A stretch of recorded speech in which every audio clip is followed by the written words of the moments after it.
Bien-aimés, chers tous dans le Seigneur, que la paix du Christ soit avec vous.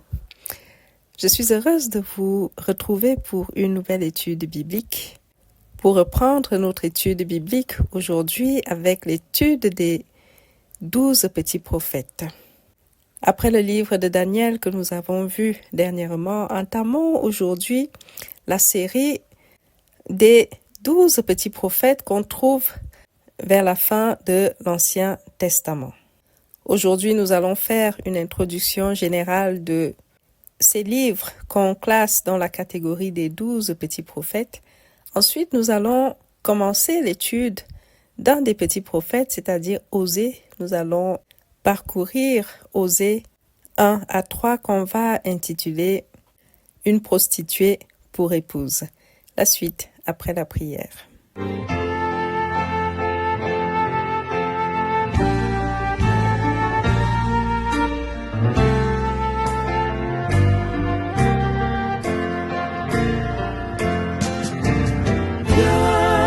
Esprit de Dieu vivant, sois le maître en moi.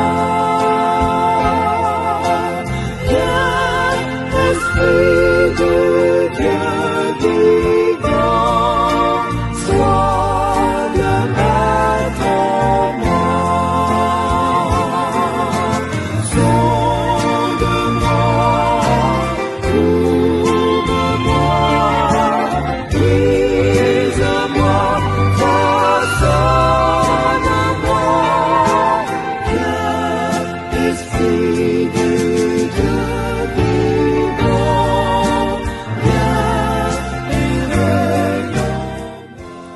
Jésus-Christ.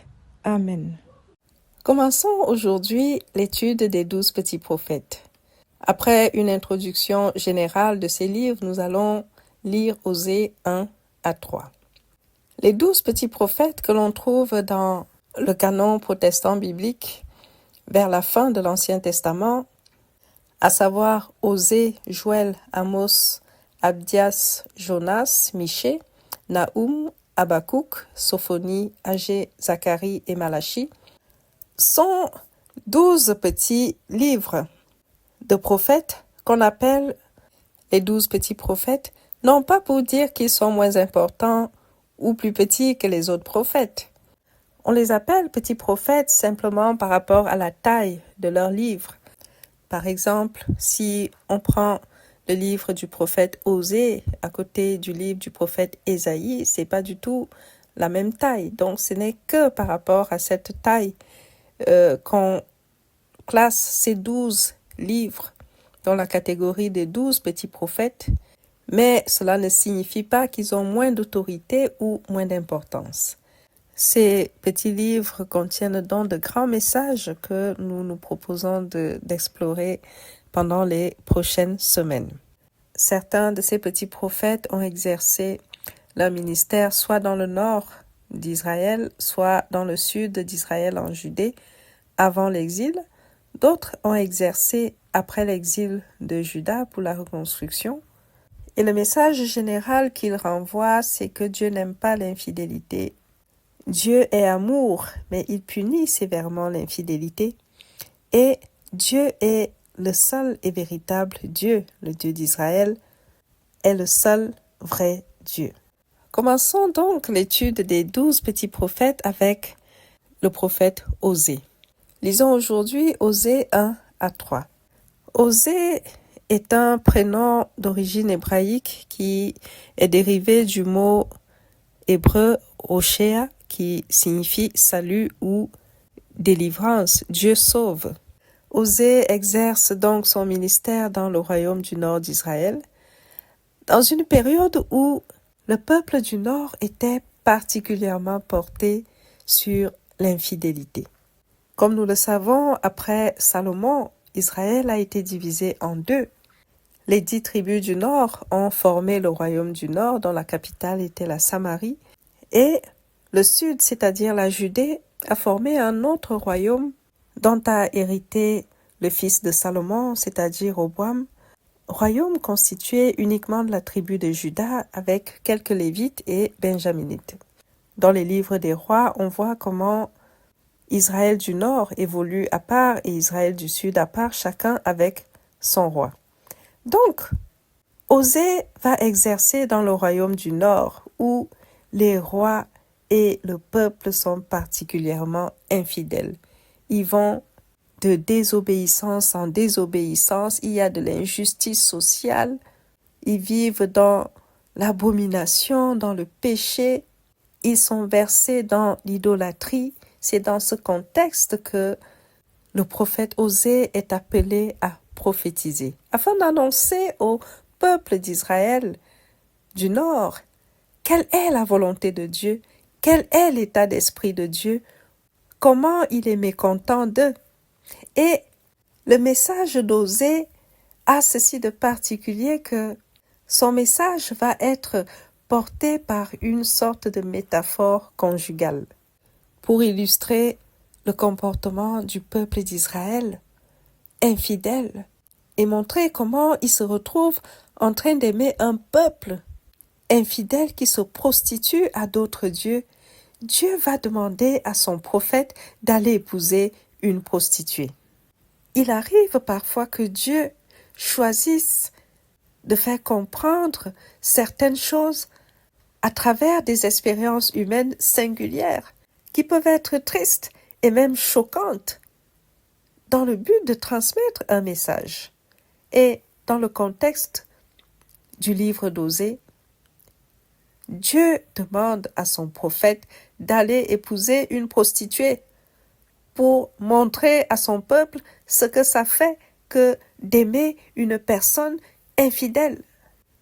Parce que dans cette métaphore, Dieu veut montrer que sa relation avec le peuple d'Israël est comme une relation entre un mari qui aime son épouse prostituée, un mari qui a une épouse infidèle. Ceci avec tout ce que ça implique comme souffrance, comme désolation, comme tristesse, comme déchirement, pour mieux faire comprendre au peuple d'Israël à quel point leur infidélité et leur idolâtrie attristent Dieu. Si nous lisons dès le chapitre 1, lorsque le prophète Osée est appelé pour son ministère, il est écrit, lisons à partir du verset 2, « La première fois que l'Éternel adressa la parole à Osée, l'Éternel dit à Osée, « Va, prends une femme prostituée et des enfants de prostitution, car le pays se prostitue. » Il abandonne l'Éternel. Fin de citation. Alors Osée alla et prit Gomère pour femme, Gomère une prostituée, et Gomère lui enfanta 3 enfants. Le premier était un fils à qui Dieu a demandé de donner le nom de Jizréel, à cause du sang qui y a été versé, la méchanceté qui a été commise, et que Dieu a décidé de châtier la maison de Jéhu à cause de tout cela. Un nom lourd à porter pour un enfant. Gomère a eu un deuxième enfant, une fille, et Dieu a demandé qu'on lui donne le nom de Lo-Ruhamah, qui signifie « elle n'a pas obtenu miséricorde », comme pour illustrer le jugement qui sera exécuté sur Israël. Puis Gomère a eu un autre enfant, un troisième enfant, un garçon à qui le nom de Lo-Ami a été donné, c'est-à-dire « pas mon peuple », comme pour dire que l'Éternel ne reconnaissait plus son peuple. Cette triste expérience que va vivre le prophète Osée pour illustrer la tristesse de la situation qui prévaut entre Dieu et son peuple infidèle nous montre à quel point Dieu a en horreur l'infidélité. C'est pourquoi au chapitre 2, on peut lire toutes ces promesses de destruction future d'Israël du Nord, parce que Dieu est excédé. Toutes les promesses de châtiment expriment sa colère, car il est vrai que le péché est péché. On dit que tout péché est péché et est désagréable à l'Éternel, mais il y a des péchés que Dieu a en horreur. Ce n'est pas un hasard si, lorsque nous lisons le décalogue, les 10 commandements de Moïse, si nous voyons que le tout premier des commandements est celui-ci, tu n'auras pas d'autre Dieu devant ma face. Ce n'est pas un hasard. Lorsque nous lisons la Bible, nous voyons certains comportements que Dieu a déplorés au milieu de son peuple. Et nous constatons que chaque fois qu'il a été question d'infidélité, d'idolâtrie, de ce genre de choses, la colère de Dieu était décuplée. Et tous ceux qui ont fait preuve de fidélité ont toujours eu la faveur de l'Éternel, quel que soit le cas. Citons par exemple le roi David. Le roi David que Dieu a appelé un homme selon son cœur. David a toujours eu la faveur de l'Éternel, non pas qu'il était un homme juste ou fidèle. Lorsqu'on lit ses aventures dans les livres de Samuel, on se rend compte qu'il a fait beaucoup de bêtises.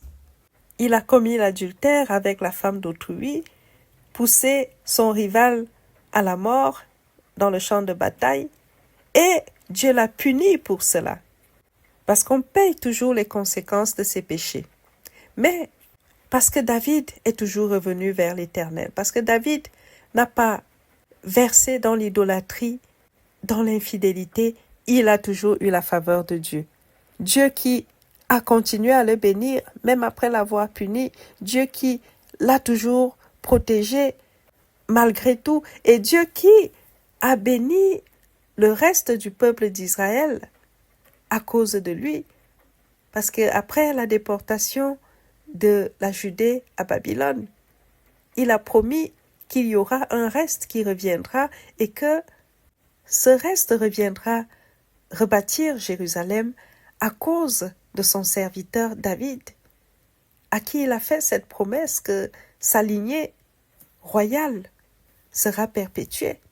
Et lorsque Dieu promet un Messie, il décide que ce Messie viendra de la lignée de David.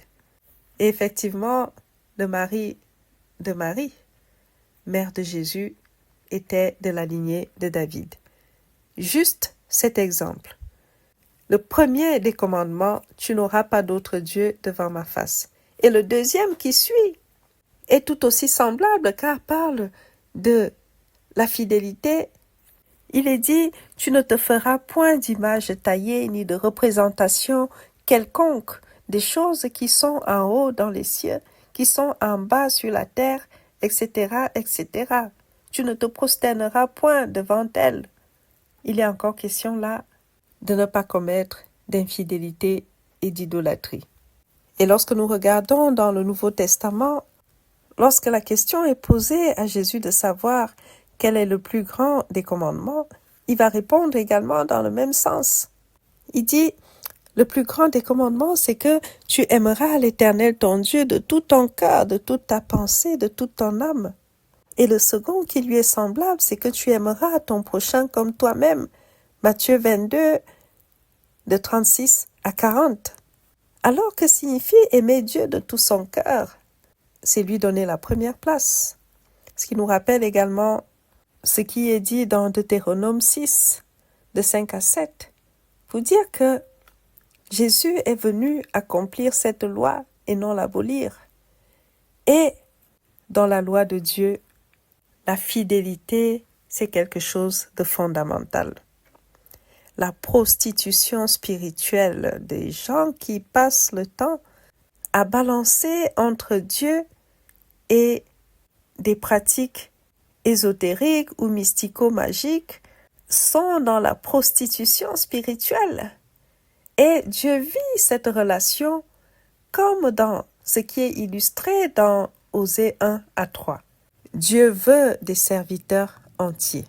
Dieu veut un peuple entier qui lui appartienne à lui, qui ne se prostitue pas à d'autres dieux, qui ne se prostitue pas à d'autres amours. Car la prostitution peut aussi représenter la vie que certains chrétiens mènent lorsqu'ils mettent Dieu au second plan pour privilégier le monde, pour privilégier la chair, pour privilégier leur plaisir ou Dieu n'est qu'un figurant dans leur vie? Si Dieu n'est qu'un figurant dans ta vie, c'est aussi de l'infidélité. Ce qui nous amène chacun à poser la question de savoir et quelle est la place de Dieu dans ma vie? Quelle relation chacun a réellement avec Dieu? Est-ce une relation sérieuse qui s'entretient, sincère, dans la fidélité, dans la confiance, dans l'amour véritable? Telle est la question. Du moins, c'est pas ce qui se vivait à l'époque entre le royaume du nord d'Israël et Dieu. C'était une relation chaotique qui a poussé l'Éternel à envisager et même à prévoir des châtiments. Le chapitre 3 nous montre une scène dans laquelle l'Éternel dit à Osée, va encore et aime une femme aimée d'un amant et adultère. Aime-la encore, comme l'Éternel aime les enfants d'Israël qui se tournent vers d'autres dieux et qui aiment les gâteaux de raisin. Que s'est-il passé?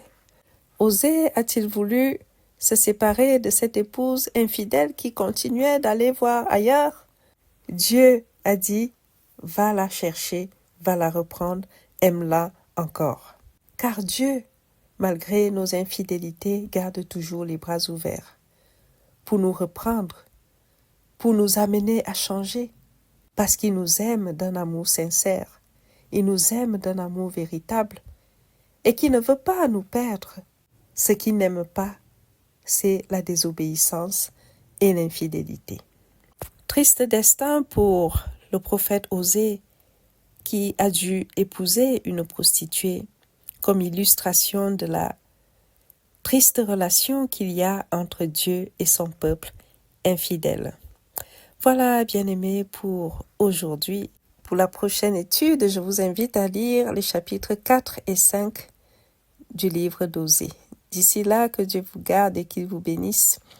Amen.